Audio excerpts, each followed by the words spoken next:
Live via Skype, it's the DB&J Wrestling Podcast. I'm your host, Turnbuckle Jim, and with me, as always, Fast Count Brian. How's it going? it's going great, man. How you doing?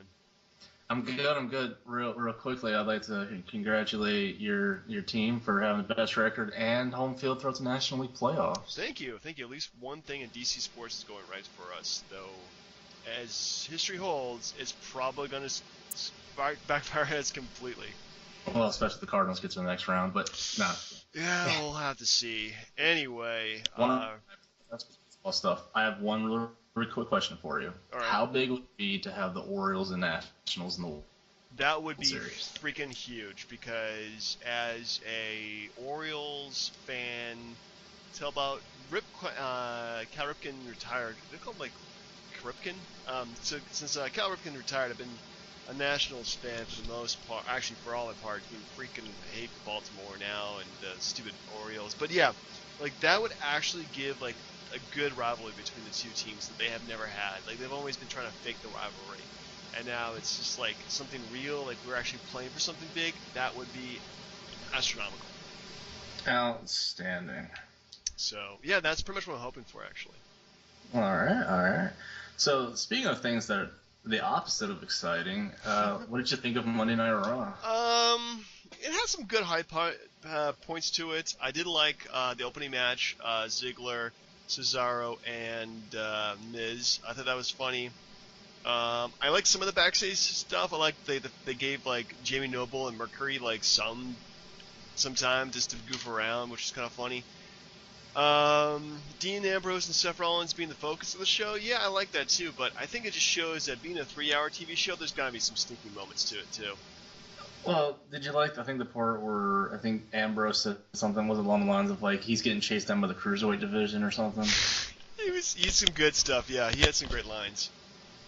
Now, but where do you, I'm curious because I have my own thoughts on this, and they're always generally not good towards the guy. But do you feel like Cena is going to wrestle Rollins in the cell? That could be a possibility. Could be Cena versus Ambrose versus Rollins. I think that's probably more close to what we're going to see instead. But we shouldn't. We really shouldn't.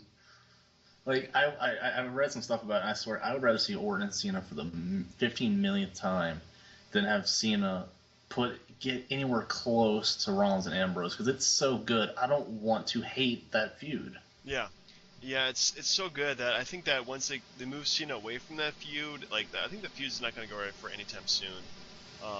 And they really shouldn't use like the Hell in a Cell as a blow-off match for it. So, yeah,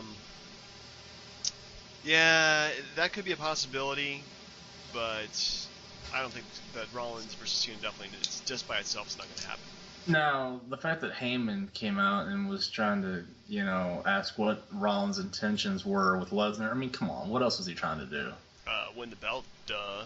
Yeah, and correct me if I'm mistaken, but if you have a DQ finish on your second of back-to-back pay-per-view matches, wouldn't you want to have a blow-off match to end your feud and say like a Hell in a Cell where there's really no disqualifications? I mean, the gimmick is right, the timing is wrong for it, I feel. Like, I just feel that this feud could go on for another 6 months and I'd be entertained. What are you talking about, Rollins and Ambrose or Cena and Lesnar? Cena versus, definitely Ambrose versus Rollins. Uh-huh. Yeah, but don't you think Cena should wrestle Lesnar? I get that he has a certain amount of dates, but pay the guy extra money if you're going to make him the champ and have him wrestle at Hell in a Cell. Yeah, I don't think Cena's the right opponent this time, though, because he already had 2 matches back-to-back with him.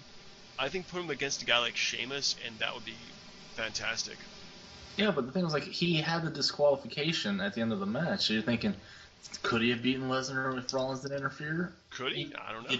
You don't know, and they better not save it to WrestleMania, because I will be pissed off. Yeah, I do have the feeling that Lesnar is going to be champion to WrestleMania, but there's so many guys coming back before then, then it's up in the air. It could be Cena versus Lesnar. It could be Reigns versus Lesnar. It could be freaking Daniel Bryan versus Lesnar. That's the ticket right there. Yeah, Daniel Bryan versus Lesnar, I think, would get the biggest heat. So. Now, let me ask you something, because I didn't catch this part, but I read something about They're gonna have a person holding the key to the cell on the outside. What the hell is that? I didn't get that part. It's I like don't some know. a key guy. I don't know. Thing is, like, I feel bad for Randy Orton because, like, he's pretty much gonna be the compensation for. If Cena, if it's not a triple threat, then if it's gonna be Cena and Rollins, then Ambrose is gonna fight Orton, and I don't think anybody's gonna care to see that at all. Yeah. No, Orton, I think, really needs to take a break. Just go away for a little while, come back, rework your gimmick, have somebody else join the Authority in the meantime, just to make it fresh. Like a guy like Cesaro, I think look great in the in that, or heck, anybody really. Cesaro looks good as long as you don't give him a title match. Like, it's just predictable now. Yeah, yeah. Everything. That's one thing I hate though is the predictability of the stupid wrestling. So. Now, another thing that got me is I don't know what your thoughts are on this, but Rusev, like, I, do you feel like they're like, is he getting like a gradually slow push? Because like, you go from Swagger to Henry to Big Show. Like, is he making his way up, or is Big Show not as important as he used to be? He's definitely making his way up. I mean, Big Show, ever since he jobbed to Lesnar at Royal Rumble, has been become a big deal. Well, I don't know. It's hard to say because Big Show goes through ups and downs. You know, they pretty much like fed him the Big Show to make Lesnar look like a monster at that pay-per-view. Yeah. So it's kind of hard to say. He's definitely moving his way up in the card, but where he's going to peak at, I don't know. I think once he does suffer that legit loss to, say, unfortunately, a Cena or whoever eventually beats him legitimately, then he's got one gimmick, and that's he's from Russia. We all hate the Russians, apparently. Um, so, yeah, that whole, yeah, he's got a limited shelf life, I think, in terms of that gimmick. Yeah, but the thing is, I kind of wonder, like you said, like if never mind. I read something where Jr. They asked him if they should put the U.S. belt on him on Rusev, and he was like, no, because the belt doesn't matter. Ooh. Yeah, so I'm just wondering if they're just gonna go that way and just feed Sheamus to him, and then he's just got a belt that is the Russian heavyweight title, but no one's gonna really care about it. Yeah. It's hard to say how they need to they book them. I mean, they pretty much book these things like maybe 30 days in advance, 4 weeks in advance, up until the next pay-per-view. They have an idea, and then they go from there. They really don't seem to have a game plan besides that, really. Hey, one other thing about Raw that I kind of thought stuck out, I don't know what your thought was when Stephanie McMahon came out and they were chanting CM Punk, and she said something about, why do you guys endorse quitters or something like that? Yeah, that was pretty funny. Yeah. It's about time they started taking shots at the guy, considering like the thing about him holding up the 2K15 game because his likeness is in it. Yeah, that whole thing is just stupid. I mean, really. CM Punk, man, you shouldn't have left. I mean, if in if you stayed around and just wait until your contract ended, then fine. But yeah, See, I was on his side, but now he looks like a shithead, and I'm just tired of hearing about it. I am too. I mean, honestly, the guy like signed a contract. You know, if you need time off, you need time off. Get some, just don't leave and just not do anything and just be like a douchebag on the sidelines. So. Indeed. I can't think of anything else that really stood out from Raw. I mean, do you? No, that feels like those are the highlights. Also wear pink this month apparently because it's breast cancer awareness month. We're gonna have to be fed that for the next 4 weeks. I really don't want to be the guy who says like, hey, don't support fight against breast cancer, but also like I'm really kind of dubious against charities that have a huge overhead like Susan B. Coleman. But anyway, that's another here and there. We're here to talk about professional wrestling, right? Hey, I mean, how about the fact that KFC always donates a portion of the sales to Susan G. Coleman, but you're also paying for potential heart disease down the line. True. It's a mixed bag, man. Speaking of mixed bag, I have trivia. Oh, you have trivia for me. Okay, go on. I don't know if that was a good segue or not. No, it's not, but let's go ahead and move on because we need to try to cover as much ground as possible. You may or may not have this one, but we'll figure it out. Who is the only wrestler to have had action figures made in his likeness by the WWE, WCW, ECW, and TNA? Wow, that is tough. But I'm gonna have to guess and say it's the obvious choice of Raven. That is incorrect, sir. Oh, it wasn't Raven. Could I get a second chance for that? One last choice. Let's see here. Yeah, we're talking ECW old school, not ECW when it That's came back correct. for shit. Okay, because Yes. I was gonna say, no wait, Kurt Angle didn't wrestle for WCW. What am I thinking of? Man, this is a tough one. I guess the other obvious choice. No, that doesn't make sense either. Wow.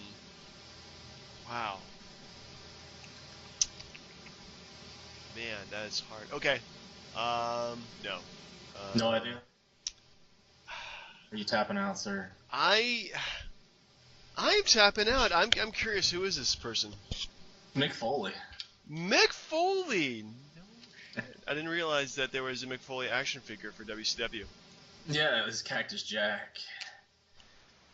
Alright, and let me give you one more good one here. This one's a little easier, I think, so just to make you feel a little better. Who was the first wrestler to have entered the Royal Rumble at number 30 on more than one occasion? Jeez. Rey Think about Mysterio. it. Maybe somebody had like some age on them, didn't want to wrestle. Rey Mysterio. The Undertaker. The Undertaker. Really interesting. Yeah. Well, I'm just whiffing now tonight. Let's- Anyway, ready to move on to our this week's pay-per-view?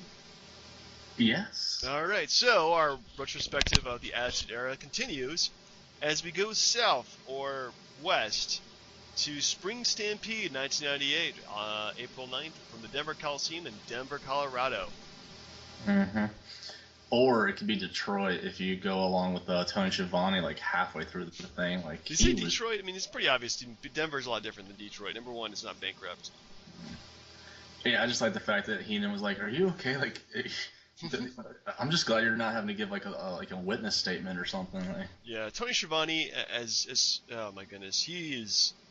They really should have replaced him with somebody else like halfway through. So like, Schiavone's not working out for you. We're gonna get somebody else to. I used to like him as a kid, and I realized how big of a joke everything sounded to him. Everything was the best match of all time. Yeah, he was just a terrible commentator. And the thing about him too is that yeah, again, he didn't take anything serious. I know it's like really hard to find a guy like a Jim Ross who can commentate and make everything seem like really ultra serious and awesome. But I mean, honestly, Tony Schiavone is just horrible. Well, the thing that got me is like I remember one time when I was watching Raw and Bischoff had told JR that like he could fire him and replace him with Schiavone at any time, and I was like, at the time I was like, yes, and then I was like looking back like I shouldn't have been that excited about that. No, Schiavone is horrible. Schiavone is probably like the worst thing that happened since AIDS. Well, that's a bad thing. That's horrible. That shouldn't be said. I mean, he could have hyped him like 3-minute warning versus Rosie, best match of the time. I don't know, but anyways, so this is a very surprising pay-per-view, and I know we're gonna go through matches, but just I was very surprised that the main event was the main event, even though it should have been the main event. But yeah. I'm glad they saved that to the main event. It was for the belt. This pay-per-view had actually some very surprising matches, and I think overall I actually like this pay-per-view. I do too. For certain things and certain stuff, I just didn't really care for at all. But if I'm not mistaken, didn't Perry, Saturn, and Goldberg lead this thing off? They did. Goldberg was actually in the opening match, oddly enough. Is during his undefeated streak, and of course he defeated Saturn via pinfall at 8 minutes and 10 seconds. And actually a very good match. Like Goldberg is using like tons of athletic moves for his takedowns, and Saturn he didn't beat down Goldberg, but he definitely gave Goldberg a run for his money. In fact, the commentators are saying this is Goldberg's longest match up until this point. So it was really good. Yeah, the one thing that kind of got me is Saturn looked weird with hair. Yeah. And I mean, not that should be the only takeaway, but I'm so used to him being bald, hanging out with Moppy and all that. But yeah, even in my mind, he is bald when I'm remembering this match. But yeah, he did have hair. That was weird. And I mean, it was considering. I don't know if he was announced as the #1 contender before the Raven DDP match later on, but I mean, like he was getting a slow, steady push, and Saturn took it to him. I mean, honestly, that's like one of the 2 or 3 matches that at the time he took the most abuse in, so to speak, except for like the Scott Hall match on the night he beat Hogan. But I mean, the fact that they let Saturn get some moves on him and it wasn't a shoot like the William Regal match, so to speak. Yeah. I was impressed with it. I was very impressed by it. Yeah, it was actually a great match to start off, and the fact they had Saturn with like a lot of members of the Ravens flock helping him out too. I was very surprised. Like honestly, like they made Goldberg more of an athletic kind of wrestler who had that kind of style and actually took like bumps from other wrestlers, more like a bigger Shawn Michaels, if you would. Then I think that his wrestling career would have been much better because really, I mean, I think we have this conversation, but like, how many Goldberg matches do you actually remember as being good? Not, I mean, due to him carrying the weight of the match, or Right, like actually, like it was a good match overall because of him. Ooh, damn. But anyway, my point is that he should have had longer matches with better wrestlers, and this was an example of what they could have done with him, and they just never did. Um, so, or what WCW should have been, 1 year down the line, but it never made that decision. Yeah. So, I mean, this is a great match, and pretty much, ultimately, kind of a wasted opportunity. A lot of things when you go through this paper, you realize, like, as a fan, it was cool then, but it was oversaturated and very watered down at this point. True. I mean, well, let's go up to the next match, which is Ultimo Dragon defeating Chavo Guerrero Jr. With Chavo Guerrero, we have Eddie Guerrero at 11 minutes and 49 seconds. This was a decent match too, but a lot of times they had a lot of the match they have Eddie distracting poor Chavo. I didn't. Okay, I understood, like, because I started watching some of the stuff from '96 and when the Ultimate Dragon, I think they called it. Ultimo Dragon. Yeah, well, they keep flipping back and forth on that. And I know, like, at the time, he had, like, 9 championship belts at one time, but no one really cared. Like Cruiserweight titles, yeah. Yeah, and then, like, but this match, I'm like, first, a lot of these matches didn't really have rivalries, because the rivalry itself was Chavo and Eddie, and Ultimo Dragon was just wrestling Chavo at the time. Like, it didn't feel like he felt secondary to the rest of the story there. Yeah, that's what definitely it felt like. So I completely agree. It's a good match, but yeah, there's no heat between Ultimo and Chavo. The heat is between Chavo and Eddie. So I don't know if they ever resolved this at all in WCW. I know they tagged afterwards in WWE. So Yeah, I mean, yeah, and then if you're watching some of Chavo's late WCW stuff where he's like trying to like sell off merchandise and show a fake phone number, it's actually pretty impressive. Yeah, that was pretty bad. Like, to be fair though, everybody had bad stuff at that point. Nobody had anything good. Oh, the most memorable thing about that is when he interviewed Scott Hall, and then Scott Hall said, "What's a TV title do for me? I don't get any TV dinners," and he just throws it in the garbage. Yeah, and then Jim Duggan takes it and defends it or something. I don't know, but anyway. I didn't care for the match at all. Yeah, it was okay. Next up, we have Booker T defeated Name Redacted to retain the WCW World Television Championship. Speaking of which, Voldemort. He is he who shall not be named on the WWE network. But yeah, okay, I'll tell you what. For a guy that will always go down in history for stuff that was bad. The dude, Benoit, I'll say it. I don't care. I'll fight him off. The man was a damn good wrestler. He was an exceptional wrestler, and this is a wonderful, wonderful match. I know when Booker T did the sidewalk slam, Benoit grabbed his head. I'm like, it started there. But yeah, every time he does a freaking flying headbutt. Yeah, one of the things that got me, again, I noticed these things like with Saturn's hair, but Benoit had a mullet. Yeah, he had some terrible, terrible hair. Like everybody in the WCW in the '90s had just god awful hair. Yeah, as far as the match, it kills me. I know the TV title had like a 10-minute time limit or something like that on like regular nitros, and they made a big deal about it going over 10. Oh my god, it's overtime! I'm like, yeah, like they're allowed to go over 10 minutes. They're not 50 years old. They can go, Like, quit making it a big deal that you had a match go over 10 minutes. This isn't Hogan or Piper. No, and this is like those guys at their peak performance level too, pretty much. They are doing great in terms of the wrestling ability. Now, what I don't know is like when this was as far as like, cause they had like the best of 7 series. I don't know if this was before that, after that. It wasn't during it. I could have sworn this is probably after that. Okay. Well, still, I'll to the point. It is the match of the night so far. So far. So far, I'll give you that. Next up, we have Kurt Hennig with Rick Rude defeated the British Bulldog with Jim the Anvil Neidhart in, thank God, 4 minutes and 48 seconds. Who cares? Who cares? Yeah, who cares? Like, put the Bulldog on the card. We'll have him against somebody he's wrestled before, Kurt Hennig, like, about 6 years ago. It'll be fine. Don't worry about it. It didn't even really feel like they were fighting for WCW. Like, does beating Kurt Hennig really mean anything? I don't. No. No, it's very. No, I stopped my train of thought completely. Okay. Well, I was gonna say that Kurt Hennig is probably like the least like NWO member of the NWO. So that was when it was really watered down. Like half the roster was NWO at some point or something. Oh no, it got way worse. The Wolfpack hadn't started yet. Oh yeah. Anyway, moving on. I mean, I'm sorry. I was thinking like, when you were watching that match, was it more not the suck factor to it, but more like I forgot Bulldog and Neidhart were in WCW? I remember they were in it briefly. I can't remember any matches they had. I remember it was Bulldog, Neidhart, And Brett.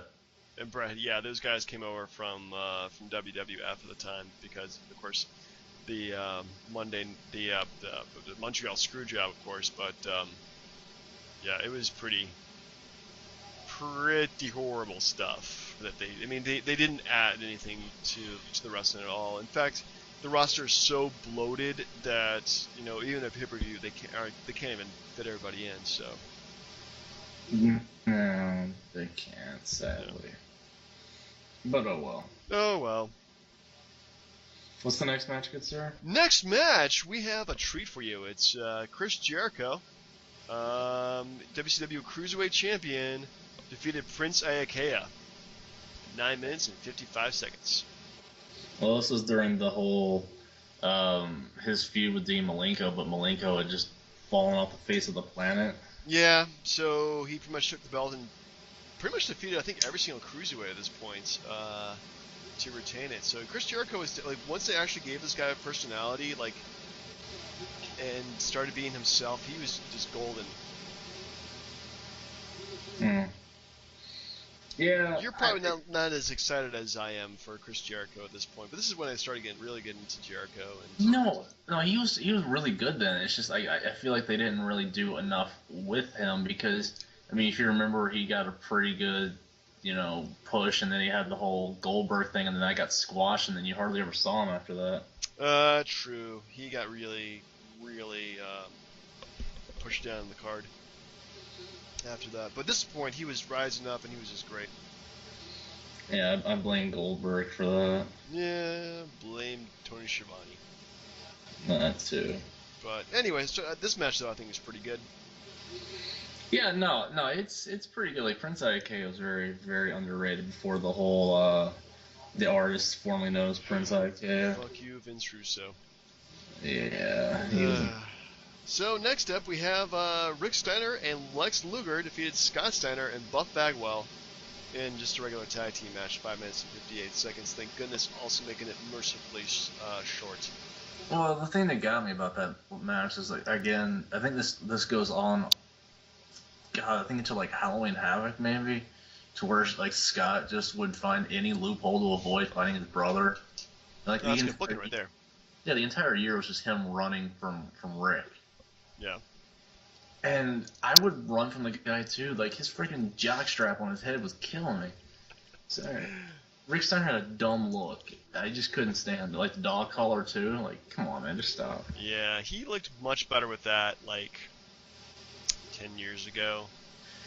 And I mean, I guess in the fact that Luger was fighting Bagwell for no reason. I mean, Luger fighting Bagwell is like pushing him down the card. Like, Luger deserved better, I think. He really did, but I don't know. He was just there for moral support for the most part and to win the match. Yeah. Yeah, I'm not too impressed with much of this pay-per-view. Yeah, this is, well, I don't know. Next up we have Psychosis defeated La Parka in 6 minutes and 59 seconds. Wait, that match got more time than the Steiner match? It did get more time than the Steiner match because it's a luchador match. They can do more with Well, they made La Parka big because he was the chairman, if I'm not mistaken. But then he lost to Psychosis. yeah, so. If you want a good match where like a cruiserweight gets a chance to get built up and then gets completely squashed, look up La Parka versus Randy Savage on YouTube. Like La Parka gets a good push and then Savage just comes in and obliterates the guy, and he's never the same after that. Well, that's kind of depressing. Yeah, a little bit, brother. Ooh, yeah. dig it. We're wasting our Randy Savage material before. We are wasting it.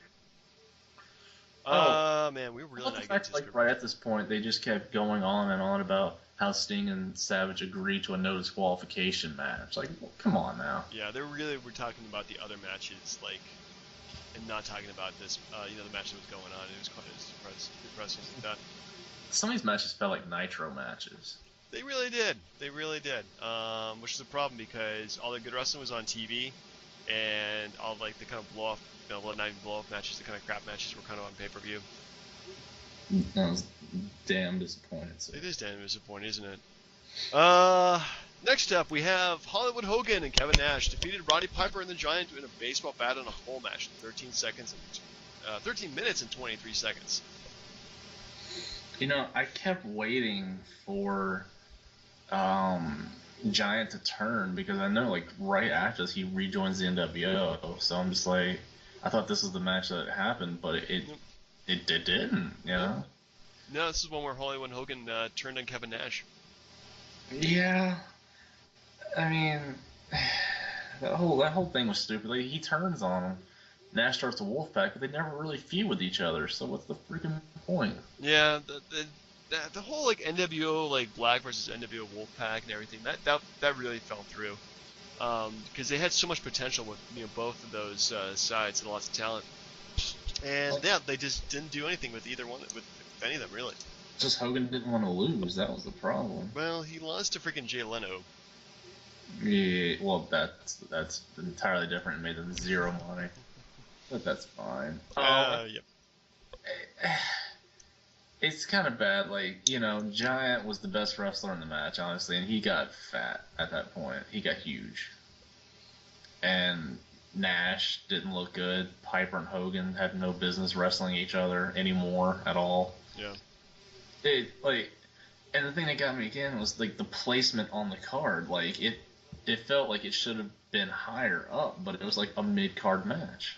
Yeah, it felt really weird that it was right there. So, considering like what followed it. Yeah, that was also pretty bizarre. So next up, after this match, we have Raven defeated DDP in a Raven's Rules, meaning no DQ match to win the WCW United States Championship in 11 minutes 52 seconds. There's the match of the night. Yeah, it really was. It honestly was. It's a fun, garbage-filled match, but plenty of good psychology. And it did have my favorite line of the whole night, too. Ooh, what was that? Well, as the internet? Well, no, as I think DDP was body slamming Raven through the website table they had set up there, and Tony Schiavone exclaims, "He's body slamming him through the website." WCW Wrestling.com. Did you ever go to that site back at when it was dial-up and it was super slow and oh my god, and it took forever just to upload a picture of a Nitro girl? Yeah, it's forever. But the whole internet was like that back then. Yeah, but the match itself was fantastic. They beat the crap out of each other in and out of the ring, and the thing that got me was if you had never seen this match, the fact that right at the beginning they say the winner will defend the belt tomorrow night against Goldberg, that should be your instant indicator that it's not going to be DDP. Because they fought at Halloween Havoc that year, but they weren't going to have DDP fight Goldberg that early. No. But then again, I don't know where DDP's place on the card was either at that point. He was an upper lower mid Carter. No, he was close to main event status at that point, I think. So that's why he had the title. Yeah, he didn't get the belt on like the next year after that, but yeah. Yeah, but he was still like he was almost there. He was pretty close. Yeah, but like this match was the match of the night by far, and I don't know if you ever saw those videos I linked you with like Raven and talking all that stuff. Raven is a very underrated wrestler. Yeah, I completely agree that he pretty much like owned all of ECW when he was there. Like he was the person to see. Now, what killed me, and I don't know, I feel like I should read more into this, but like why the WWF wouldn't have taken Raven at his hottest point ECW instead of WCW, because Raven during the initial Attitude Era push would have been fantastic instead of the way he came in later on. It was just complete crap. It's a good question, man. Maybe he had some history with WWF at that point, so that's why they didn't want him on there. I do remember he was Johnny Polo. Yeah. So maybe he had some history there with somebody in the back who just didn't like him. I guess, but my God, like if he had been there during the initial Attitude Era push, I think he would have been way better than just the Ravens flock thing. But that's just me. Yeah. Well, yeah, he would have been great, but it's kind of hard to say. He definitely didn't feel like a WCW guy. Like the fact they had him in there is just kind of bizarre. So. Well, I didn't even know what ECW was at the time, so I was like, "Oh, this guy's cool." Yeah. Yeah. So, trivia question for you. Oh, does this involve the next match? No, actually involves this match. Okay. Can you name all the members of the Ravens flock? Crap. That's not fair. I'll give you. Let's see here. I have. I'll get it. Okay. I'll get it. I mean, we also got Raven and Saturn. Right. Stevie Richards. Yep. Billy Kidman. Yep. Did I say Scotty Riggs? No. Scotty Riggs. Yep. Lodi. Can't forget Lodi. Then they had. I know it was. I forget what his character name was. Like the big, tall, goofy-looking bastard. He had two of those guys. He had Van Hammer. Right. And he was named was Ron Reese, like the guy that was the Yeti. You are correct, sir. But I don't remember what his Reese. Yeah, he was just Reese. Yeah. And that's all I remember. I'm just Sick Boy. There's also Sick Boy. Okay. Yeah, those are the main core members of the group. Wikipedia does list Kenyon and Horace as being the group too, but I'll give you those guys because they weren't really like. I don't remember Kenyon. I saw Horace. Horace was actually in the pay-per-view, like helping out in the match. Yeah. Oh, that's what that guy was. Yeah, I was like, who is that bald guy? It wasn't Kenyon. Yeah, well, the stupid thing was like he really is related to Hogan. I thought it was just a gimmick, but he really was related to Hogan. Yeah, and that pretty much gave him. It was probably like, if you're a professional wrestler and you're related to Hulk Hogan, you're pretty much gonna be like, you're going to have to work for anything in your life. Let's just face it. Wow, I mean, except for when Hogan left after Bash of the Beach 2000, Horace Hogan was never seen. Anywho, but yeah, like, so I got all of them except Canyon and what's his face? Canyon and Horace.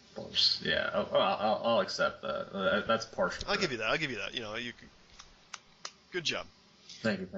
All right, so we have our main event, which is Sting versus the Macho Man, Randy Savage. Randy Savage winning in 10 minutes and 8 seconds in a no DQ match for the WCW World Heavyweight Championship.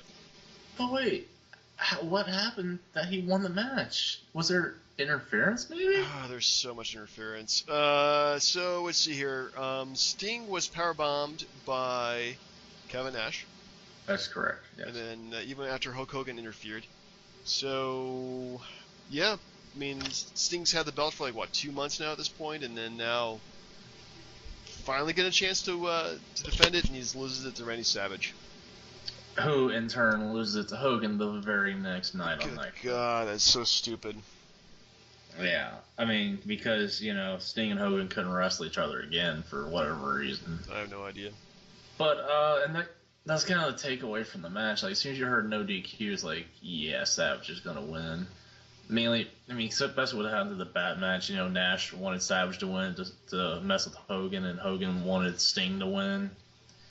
So yeah, I was a little disappointed. Yeah, Sting, I think. Well, I think these guys have seen better days in terms of their wrestling ability. I think Savage was either legitimately hurt or played up hurt really well, because he looked pretty much broken for most of this match. Like even when he punched like Sting with his uncast hand, he would act like he just like hit a brick wall.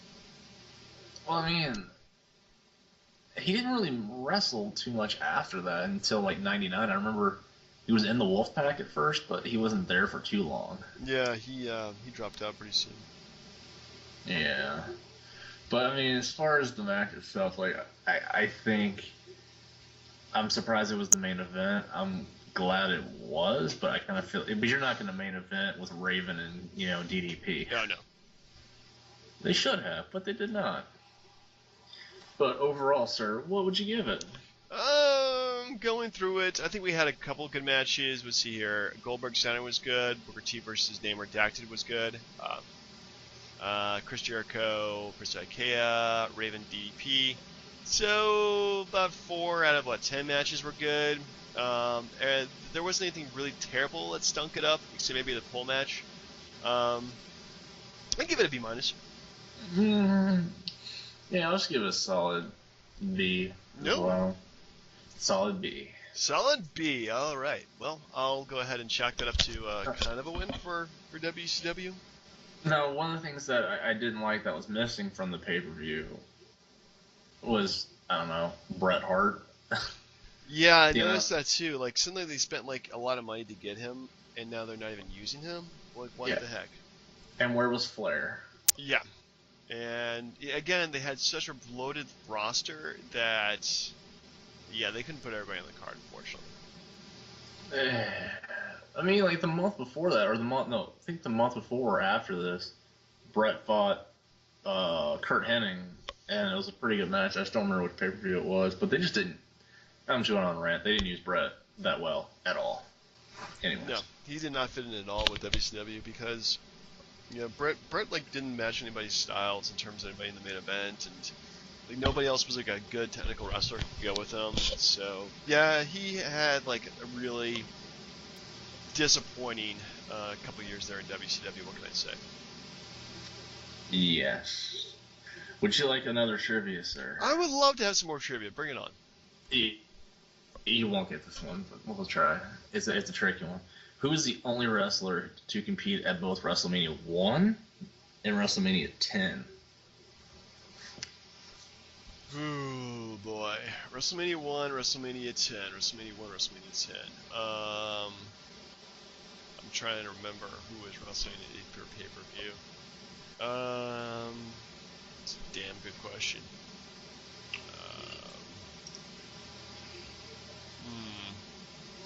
Would you appreciate a hint at any point? Yeah, just give me a one hint. It's not a guy.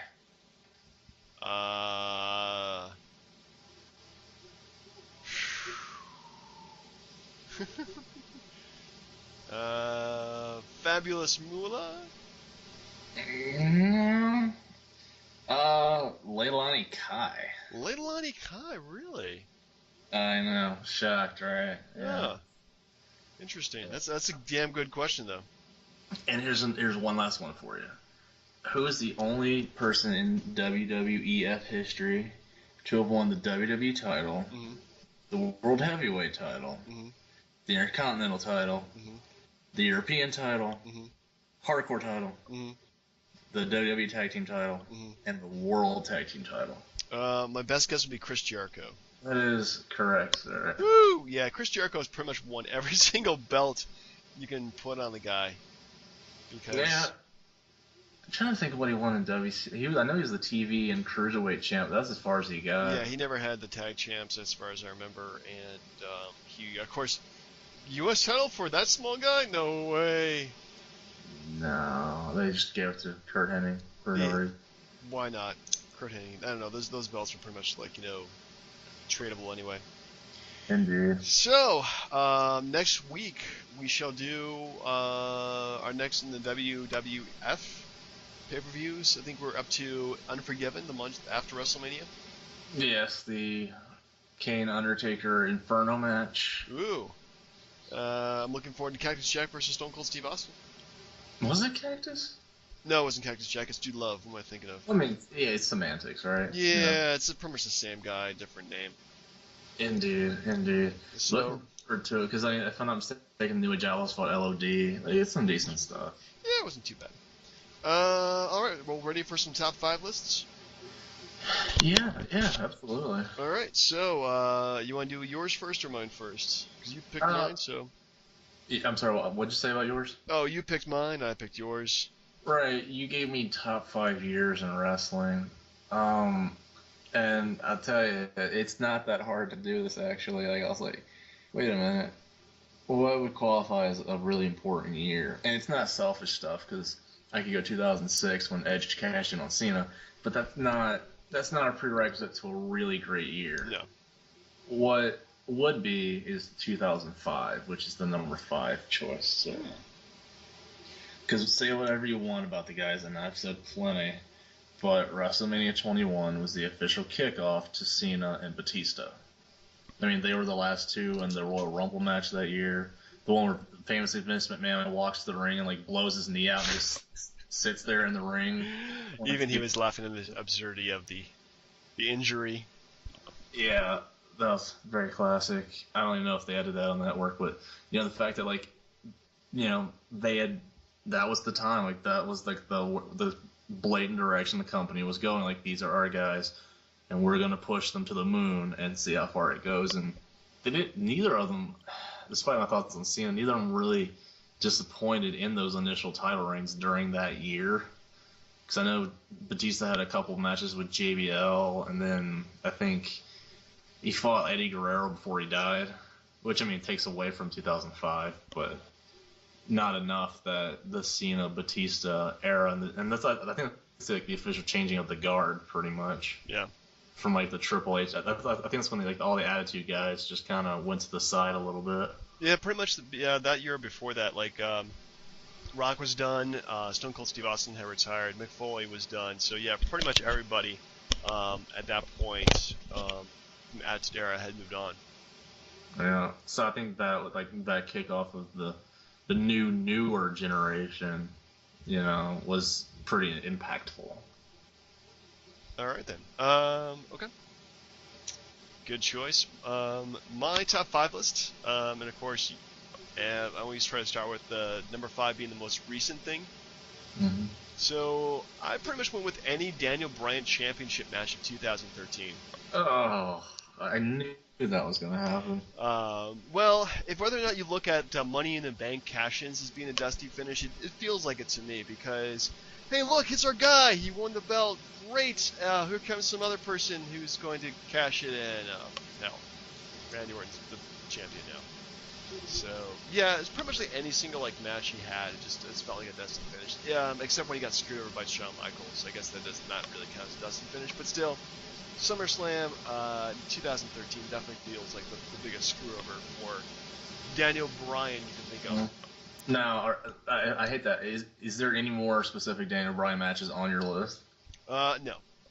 Because if you think about it, the Elimination Chamber, when he was about to get out of the cage and Orton was still in the ring and freaking like Kane comes in and just demolishes Daniel Bryan so like Orton gets the pinfall. Yeah, that isn't really considered to be a dusty finish. And for the folks who don't know what a dusty finish is, it's when somebody wins a match or the match ends in some way, and then some official comes out or referee restarts the match somehow, and then the match ends differently.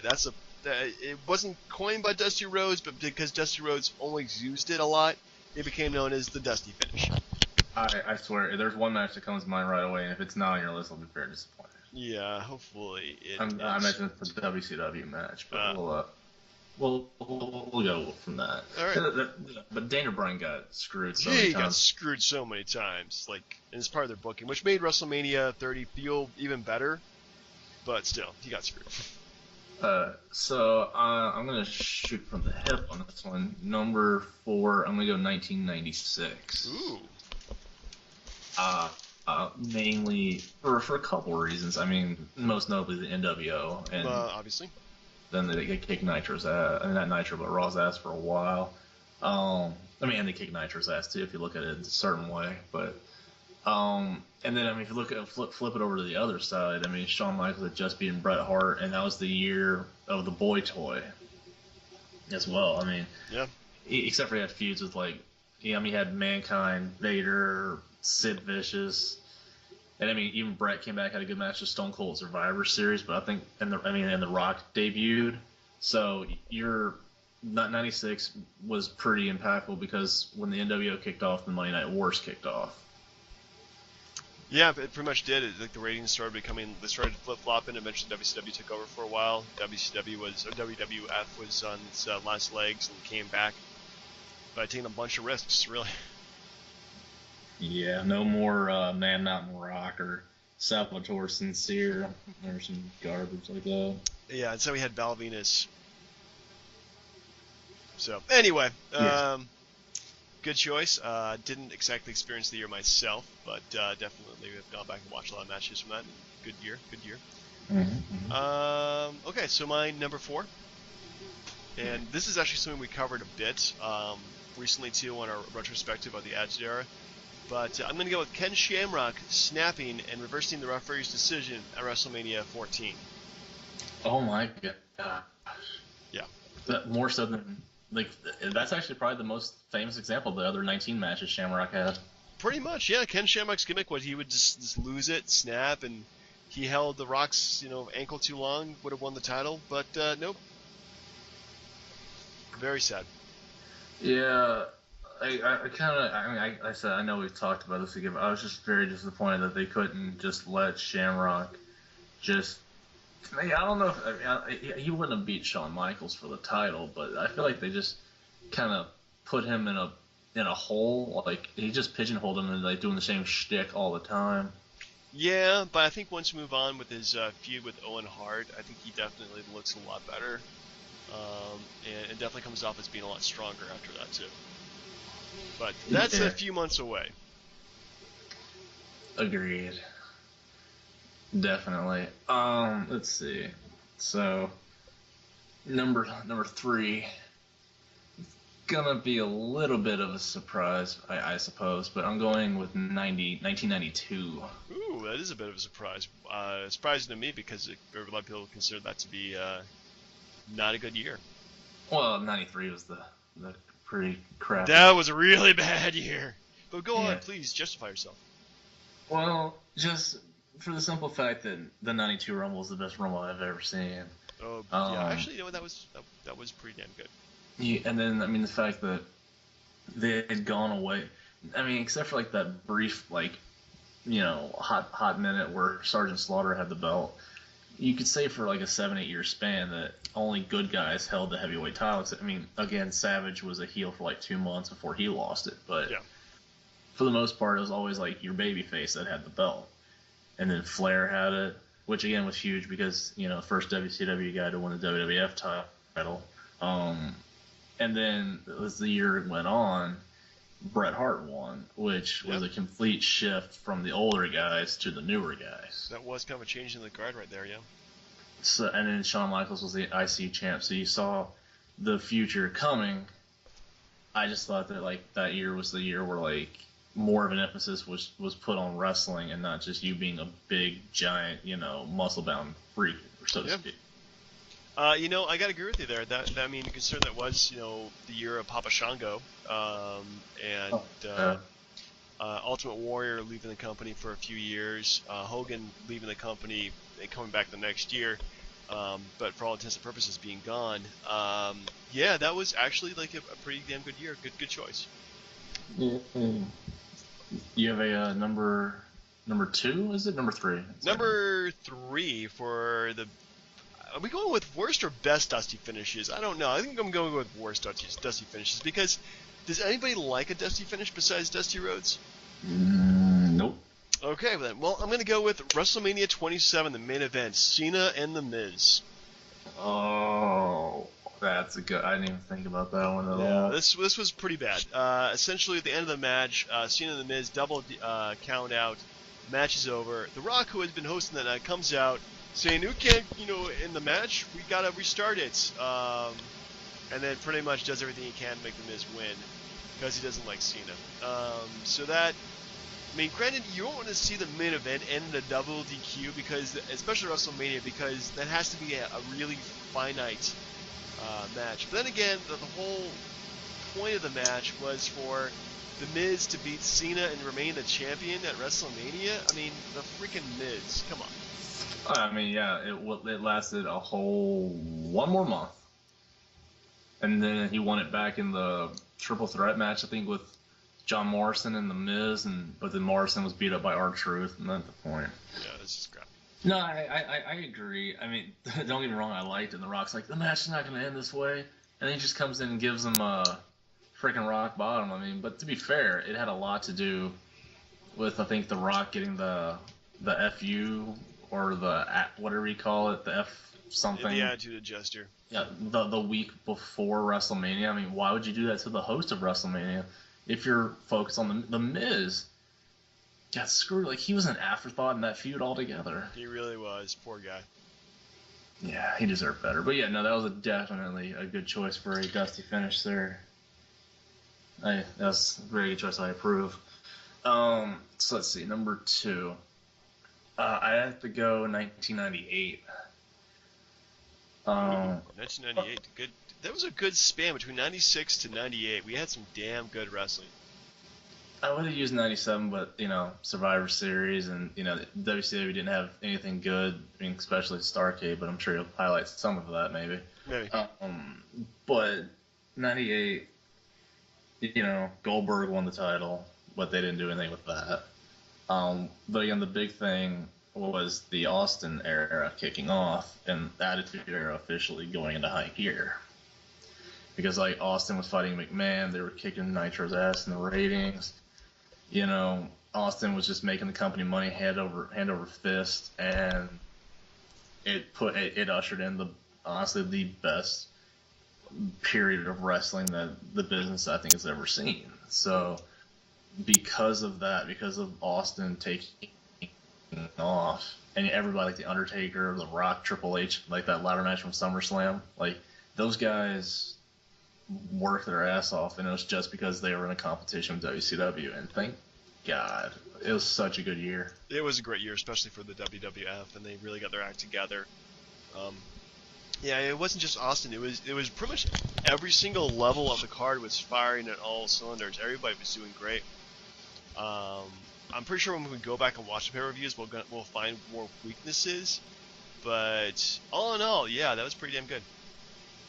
Your number 2, Dustin? My number 2, and which is another WrestleMania main event finish, Brett versus Shawn Michaels. Oh, Survivor Series? Nope, the WrestleMania 12 Iron Man match. Oh, that's right. If you remember, the match ended and neither one had pinned each other or counted a fall. So it was 0-0, and then Gorilla Monsoon comes out saying we have overtime, sudden death, and then Shawn Michaels super kicks Bret Hart, gets a pin, wins the match, wins the belt. And after what is probably considered, I think, is probably the most overrated match of all time. But that's just me. What? It's one of the most over. You ever watch this thing? It's boring. Yeah, I've never actually stayed awake throughout the entire match. It's incredibly boring. It's just like rest hold, fall outside, rest, fall outside, rest. Oh my goodness, we're taking forever. Yeah, it's incredibly boring. I mean, yeah, true. I just, it would have been the worst thing to let Brett win like that, but I mean, Shawn needed the official send-off, so... Yeah, again, you really can't end WrestleMania in an undefinitive kind of way, so, true. The boyhood dream came true. For Shawn Michaels. Oh my gosh, Shawn Michaels! Alright, so, number 1. You want to take a guess, or what would your personal number 1 be? For wrestling years, in terms of being a fan, Man, that's very hard. I mean, '98 I think was probably one of my best years being a fan because pretty much I watched every single pay-per-view that year between both companies. '97 was great too. That's the first time I actually went to a live show, and WCW was kicking butt. WWF not so much. You already said '96. Man. And of course you already said '98. You already said 2005, 1992. Yeah. Man, this is really tough, but I'm going to have to guess 2002. Very close. Ooh. 2001. 2000? Really? 2001? Well, not for any like wrestling specific. I mean, unless you count Edge beating, Lance Storm for the Intercontinental title at SummerSlam, but huge. I don't. It was a good match though. But or him winning King of the Ring, that was good too. I forgot about that. Yeah, 2001. No, I'm just kidding. No, but just for the simple fact that ECW had closed like at the beginning of the year. Yeah. And then 2 months later, WCW was bought by Vince McMahon. Yeah. And then, I mean, you go through the crap of like the alliance angle, and that was because of Buff Bagwell being a douchebag and having a crappy match with Booker T on Raw, and like they completely, foobarred any WCW angle or TV show that was going to go on from that point on. But I mean, we wouldn't be where we are today without that happening, because if either of those two entities or companies were still in business for however long they would have lasted after that point, things would be completely different today. So the fact that the industry had completely changed, because you, instead of having 3 places to work, you could only work for one. And I mean, yeah, TNA came along later, but you see how they're doing right now. Yeah, they're not going to last the night.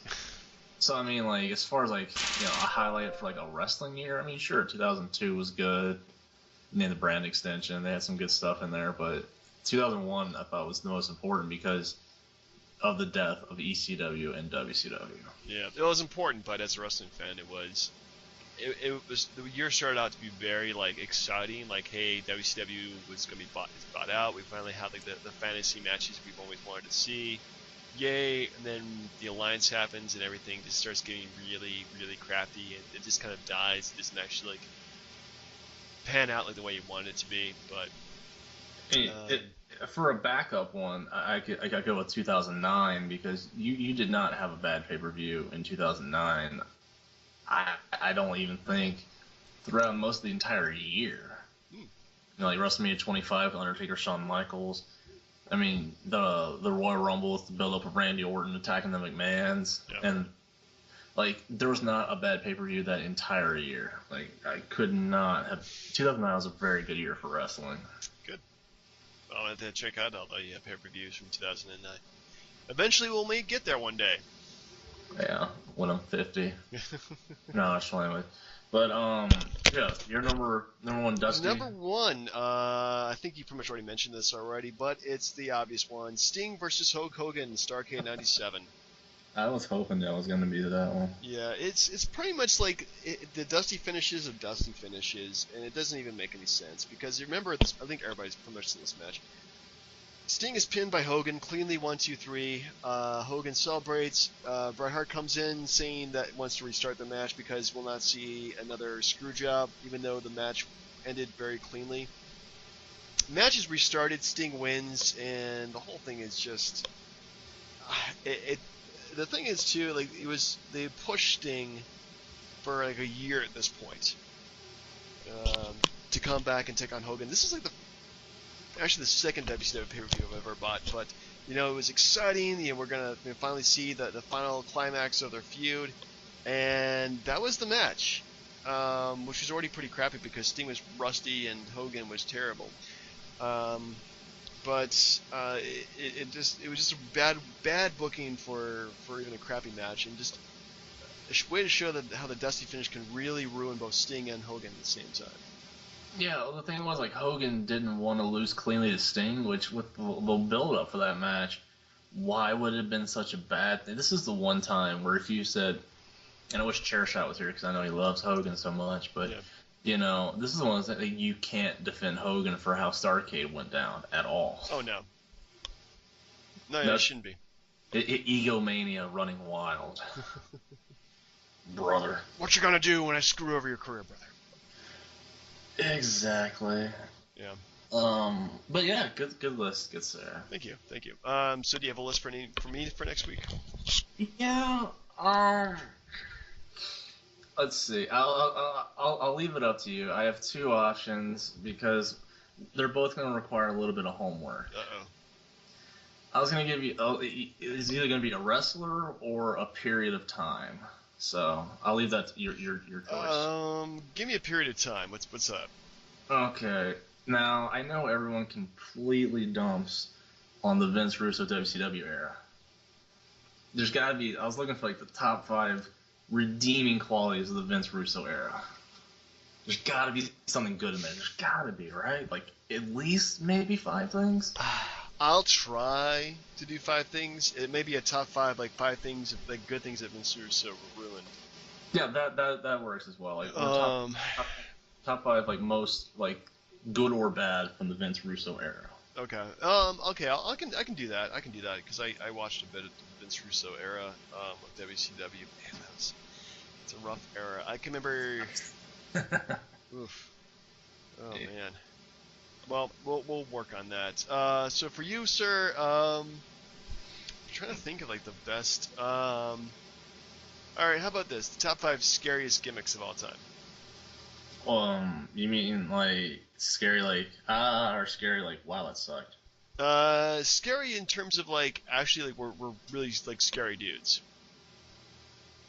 Okay. One last question. You mean like in a horror manner, or is like a big like badass dude that could like kick your head off? Oh, in like a horror manner. Okay. All right. Because it's October, man. It's Halloween coming up. We gotta. You could have given me like top 5 Halloween Havoc matches. Like or worst, Hogan and Warrior. Oh No. God, Abdul the Butcher in a freaking Or the Chamber of Horrors match. Chamber of Horrors match on the electric chair, shaking like he's got Tourette's. Now, how about for just an idea for a potential retro if we get more fans, is that we do the Halloween Havoc from either 92 or 98 and highlight the Sting or the Sting Hogan match itself. Ooh. Not Sting Hogan, the Warrior Hogan match. Warrior Hogan. Okay, I'll tell you what. We'll figure out some way of doing. If we have, we're up to 580 views right now. What? So, yeah, I mean we're getting there. We're getting there. And that's including the views from I just only put the second part on. The first part of we watched uncensored. Yeah. I'm sorry, 590. So we're almost up to 600 views. Yay! Man, I feel like we're the longest episodic podcast. Longest that we've weekly ever episode. done in our lives. We're up to like a good like episode, almost episode 20 at this point. Good grief, we've been doing this for a fans, while. if you go to dbjwrestling.com, you will find absolutely nothing because the site's not real. But if it was, we would have DVDs with these podcasts on it, chock filled with bonus features like gag reels. I'm kidding. Yeah, our entire show is a big gag reel. Anyway, what was I saying? One last thing before we go. I know this will, by the time this happens next week, but I would like to offer congratulations to, and I'm sure the commissioner is always going to listen, but he told me that his lovely wife is supposed to have their second child tomorrow. Oh, congratulations to him too. Yeah. So congratulations, Commissioner, on your baby girl, whose name escapes me, but I'm sure I'll hate myself for not knowing it. I'm sure it's not Paige. That would be awesome. It would be awesome. Yeah, she wouldn't let me get with it. Anyways, good show. Yes. So next week we have Unforgiven 2000 and 2000. Oh my goodness, I don't know what I'm thinking. It's 1998. Our review of it, that week's Raw, and of course our top 5 lists of Pain. So for the DB&J Wrestling Podcast, yes, I'm Turnbuckle Jim. I'm sorry, I didn't mean to cut you off. Your counts are just too fast for me. It's Turnbuckle Jim. Fast count, Brian. Have a great week. Have a good one.